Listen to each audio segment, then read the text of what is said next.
Good evening, welcome back to our channel. जैसा कि आप जानते हैं आज का टॉपिक बहुत ही इंपॉर्टेंट है। आज का टॉपिक आपको पता होगा हिंदी का टॉपिक है और ये भी बताना चाहते हैं कि विकारी शब्द मैंने कंप्लीट कर दिया है। जो भी 4 वीडियो मैंने डाला है संज्ञा, सर्वनाम, क्रिया और विशेषण, ये मैंने कंप्लीट की है। अब इनमें कोई डाउट होगा फ्रेंड्स तो आप उसमें कमेंट कर सकते हो कि सर इसमें डाउट है या इसको एक वीडियो और बना दीजिए, वो आपके ऊपर होगा। लेकिन आज जो मैं बनाने जा रहा हूँ गाइस, इसे कहते हो आप अविकारी शब्द। क्या कहते हो? अविकारी शब्द कहते हो। तो अविकारी शब्द क्या है और इसके कितने भेद होते हैं, कहा किसे जाता है, आज इसी को आप समझोगे। ठीक, तो शब्द अगर प्रयोग, आकृति, रूप या प्रयोग, व्याकरण की स्थिति के आधार पर अगर देखा जाए, प्रयोग के आधार पर देखा जाए तो शब्दों के 2 भेद होते हैं। एक विकारी शब्द होता है, एक अविकारी शब्द होता है। विकारी शब्द उन्हें कहते हैं जिनमें लिंग, वचन और कारक के आधार पर परिवर्तन कर सकते हैं मित्रों, उन्हें अविकारी शब्द कहते हैं। जबकि जहां परिवर्तन नहीं होता है उसी को अविकारी शब्द कहते हैं। इन्हीं अविकारी शब्द को कहा जाता है अपरिवर्तित। क्या कहते हो? अपरिवर्तित भी कहा जाता है, अपरिवर्तित शब्द भी कहा जाता है। और इन्हीं को मिलाकर एक शब्द बन जाता है जिसे आप अव्यय का नाम दे देते हो। अव्यय का आशय होता है मित्रों, इसे 2 शब्दों से मिलकर बना है जिसे आधन व्यय कहा जाता है। आ मतलब होता है नहीं होता है, व्यय मतलब खर्च होता है। खर्च बोले तो परिवर्तन। क्या बोलोगे आप मित्रों? परिवर्तन बोलते हो फ्रेंड्स। यानी जिन शब्दों में कोई परिवर्तन ना हो, कोई बदलाव ना हो, कोई रूपांतरण ना हो, उसे क्या कहते हो आप? उसे आप कहते हो अव्यय कहते हो। क्या कहते हो मित्रों? अव्यय कहते हो। तो बातें आपको समझ में आ रही, मैं कहना क्या चाह रहा हूं कि अव्यय क्या है और विकारी शब्द जो था मैंने बता दिया। विकारी शब्द के अंतर्गत 4 आते हैं जो संज्ञा, सर्वनाम और क्रिया और विशेषण होते हैं, जबकि इसके अंतर्गत भी 4 आते हैं। यही 4 और 4 मिलकर अंग्रेजी में आप पार्ट ऑफ स्पीच कहते हो गाइज। तो ये 4 भेद होते हैं। तो पहले इनके बारे में समझेंगे। तो मैंने बोला है 3 चीजें, जहां पर मैंने बोला है लिंग है जिसे जेंडर कहते हो, वचन कहते हो, नंबर हो जाता है, एक होता है केस जिसे कहते क्या हो? कारक कहते हो। हिंदी में इसकी संख्या 8 होती है, इसकी संख्या 2 होती है, इसकी संख्या भी 2 होती है। ये हिंदी के संदर्भ में मैं बातें कर रहा हूं।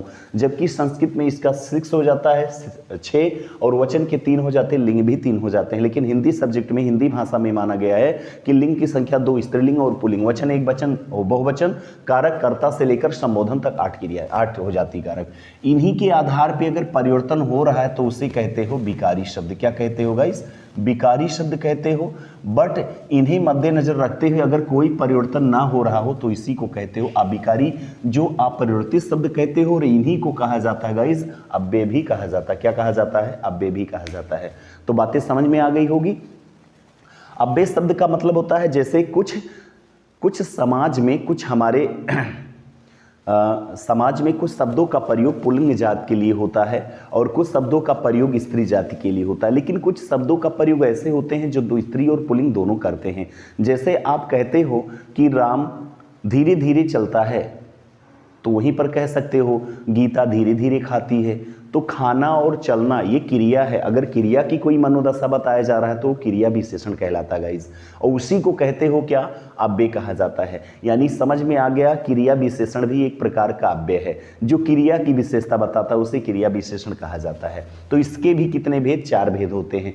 तो ये जो आता नहीं आज, कल, परसों, नरसों, और फिर आता है कब, कहाँ, क्या, कैसे, किंतु, परंतु, अतः, इसलिए, लेकिन, परंतु, चूंकि, इसलिए, अतः, इन शब्द का प्रयोग अव्यय का ही होता है। इसमें कोई परिवर्तन नहीं होता है गाइज। बातें की जाती है अव्यय में इंपॉर्टेंट कौन सा है, तो अव्यय आप समझ सकते हो। इन चारों अव्यय में सबसे अति महत्वपूर्ण किसे माना जाता है? क्रिया विशेषण को माना जाता है। किसे माना जाता है? क्रिया विशेषण। तो इसी के आगे हम आगे बढ़ते हुए चलते हैं। तो आप समझ गए होंगे कि जिन शब्दों में लिंग, वचन, कारक के आधार पर कोई परिवर्तन ना हो उसे अविकारी कहते हैं। अविकारी शब्द को ही अपरिवर्तित कहते हैं गाइज। और अपरिवर्तित शब्द या अविकारी शब्द ही अव्यय कहलाता है। क्या कहलाता है गाइज? अव्यय कहलाता है। इसी की कैटेगरी का निपात भी होता है, वो भी आपको बताएंगे, एक वीडियो बनाएंगे। निपात, निपात भाई अव्यय का ही रूप होता है, उसमें भी परिवर्तन नहीं होता है। तो चलते हैं आगे गाइज।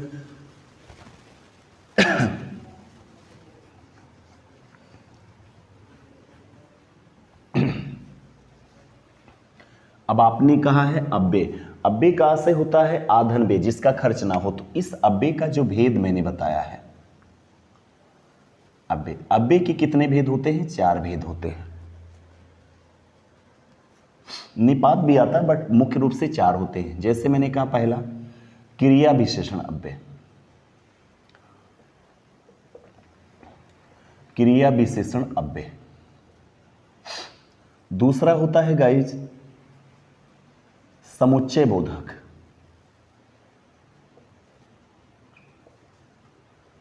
अव्यय कहा जाता है। इसे कहते हो एडवर्ब, इसे कहते हो कंजंक्शन, कंजंक्शन कहते हो। तीसरा आता है जिसे संबंध बोधक कहा जाता है, संबंध बोधक अव्यय। इसे कहते हो गाइस प्रीपोजिशन, प्रीपोजिशन कहा जाता है। चौथा जो आता है मित्रों उसे कहते हो, जिसे कहते हो विस्मय बोधक या विस्मयादि, विस्मयादि बोधक अव्यय, अव्यय होता है। इसे कहते हो इंटरजेक्शन, इंटरजेक्शन कहा जाता है। तो मित्रों आप समझ सकते हो वही पार्ट ऑफ स्पीच मैं आपको पढ़ाने का प्रयास किया हूं, जिसे अव्यय के 4 भेद होते हैं। पहला क्रिया विशेषण, आप देख ही रहे हो, क्रिया की जब विशेषता कोई शब्द बताता तो उसे क्रिया विशेषण कहते हैं। समुच्चय बोधक, समुच्चय का मतलब जोड़ होता है जिसे कंजंक्शन कहते हैं। उसमें संयोजक शब्दों का प्रयोग किया जाता है जो 2 वाक्य, 2 उपवाक्य या 2 शब्दों को जोड़ने का काम करता है। संबंध बोधक अव्यय जिसे प्रीपोजिशन कहते हो, ये क्या करता है, 2 संज्ञा 2 सर्वनाम में एक से दूसरे से कनेक्ट करने का, कनेक्ट तो ये भी करता है बट एक दूसरे से रिलेशन बताने का, संबंध स्थापित करने का कार्य करता है। नेक्स्ट आता है विस्मय बोधक अव्यय। विस्मय बोधक कभी कभी हम हर्ष, विषाद, दुख, घृणा या कहीं गाली गलौज जैसे शब्दों का प्रयोग करते हैं जहां पर किसी को पुकारते हैं, चेतावनी देते हैं। अगर ऐसे शब्दों का, ऐसे भावों का प्रतीक हो तो उसे क्या कहते हो, विस्मयादि बोधक। इंटरजेक्शन कहा जाता है मित्रों, क्या कहा जाता है, इंटरजेक्शन कहा जाता है। अब आता है कभी कभी एग्जाम में कि आविकारी शब्द में या अव्यय में अति महत्वपूर्ण किसे माना जाता है, तो आप किसे कहते हो, क्रिया विशेषण को कहा जाता है मित्रों। किसे कहा जाता है, क्रिया, एडवर्ब को कहा जाता है, क्योंकि ये क्या करता है, क्रिया की विशेषता बताता है। अति महत्वपूर्ण क्यों लिए कही है, जो क्रिया की विशेषता बताता, बाकी ये तीनों किसी की विशेषता ना बतलाकर 2 शब्दों, 2 वाक्यांशों या 2 उपवाक्यों को जोड़ने का काम किया जाता है इससे, ठीक। तो इन्हें कहते हैं। तो कभी कभी एग्जाम में पूछ लेता है कौन सा अव्यय अति महत्वपूर्ण है, तो आप क्या बताओगे, क्रिया विशेषण अव्यय गाइस। तो आप समझ गए होंगे अव्यय के 4 भेद होते हैं। पहला क्रिया विशेषण अव्यय होता है, दूसरा समुच्चय बोधक होता है, तीसरा संबंध बोधक होता है, चौथा क्या होता है, विस्मयादि बोधक होता है गाइस। बातें आती है इसके कितने भेद होते हैं, तो आप बता सकते हो इसके 5 भेद होते हैं। 5 कौन कौन से होते हैं, एक कालवाचक, स्थानवाचक, परिणामवाचक और परिमाणवाचक, और एक होता है गाइस जिसे कहते हो आप रीतिवाचक, और चौथा गुणवाचक। इसके 5 होते हैं। 5 प्रकार से हम क्रियाओं के विशेषता बता सकते हैं। जहां पर क्रिया की विशेषता बताई जाए उसे क्रिया विशेषण कहा जाता है, और जहां पर 2 या 2 से अधिक वाक्यांशों, शब्दों या उपवाक्यों को जोड़ने का काम हो तो उसे समुच्चय बोधक, और जहां एक वाक्य दूसरे वाक्य से संबंध स्थापित हो उसे संबंध सूचक कहते हैं, और जहां पर हर्ष, विषाद, दुख, सुख, घृणा और आश्चर्य, विस्मय इन भावों आदि का बोध होता है तो उसे क्या कहते हो, विस्मयादि बोधक अव्यय कहते हो। क्या कहते हो गाइस, विस्मयादि बोधक अव्यय कहते हो। तो इसमें कोई नो डाउट जो आपको समझ में नहीं आ रहा होगा और आप एग्जाम में करते भी होंगे, तो इसमें जैसे धीरे धीरे, अचानक, ऐसे वैसे, जैसे, यहाँ वहाँ, जहाँ कहाँ, कब तक, कभी, जभी, अभी, तभी, ऐसे शब्दों का प्रयोग अगर होता है गाइस तो इनमें किस में जाता है, क्रिया विशेषण में जाता है।